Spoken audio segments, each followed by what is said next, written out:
We will learn how to create a database username in Plesk. This tutorial assumes that you have already logged into your Plesk account. In the left sidebar of your Plesk account, there is the Databases option. Click to go to the Databases interface. To add a database user, we will go to the User Management option and click the Add Database User button. Let's fill in the database username and generate a user password. To copy the generated password, first click to show the password and then copy and save the password.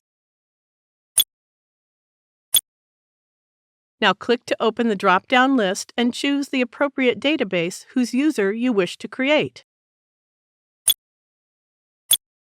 We will leave this option box for accessing phpMyAdmin using the user's credentials unchecked. I am OK with the default selection for access control, and now click OK.